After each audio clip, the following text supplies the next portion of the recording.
రాష్ట్ర ముఖ్యమంత్రి వర్యులు రాష్ట్రం కోసం రాష్ట్ర అభ్యున్నతి కోసం కృషి చేస్తున్నటువంటి ధీరులు శ్రీ నారా చంద్రబాబు నాయుడు గారికి ఇదే మా హృదయపూర్వక స్వాగతం తెలియజేస్తూ తెలుగు భాషా దినోత్సవ శుభాకాంక్షలు.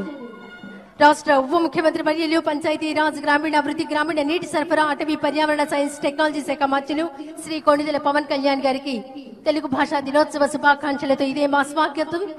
వచ్చిన అనతి కాలంలోనే సాంస్కృతిక సారథిగా ఉంటూ కళాకారులకు వారధిగా ఉంటున్నటువంటి పర్యాటక సాంస్కృతిక సినిమాటోగ్రఫీ శాఖ మార్చులు వారికి కందుల దుర్గేష్ గారికి హృదయపూర్వక స్వాగతం.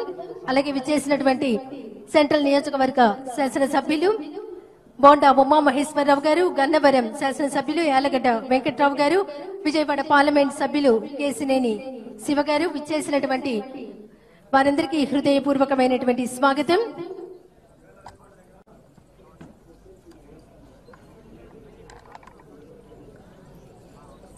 అలాగే ఈనాటి కార్యక్రమాన్ని ముందుగా జ్యోతి ప్రజ్వలనతో కార్యక్రమాన్ని ప్రారంభించవలసిందిగా గౌరవ రాష్ట్ర ముఖ్యమంత్రి వర్యులు శ్రీ నారా చంద్రబాబు నాయుడు గారిని కోరుతున్నాం. రాష్ట్ర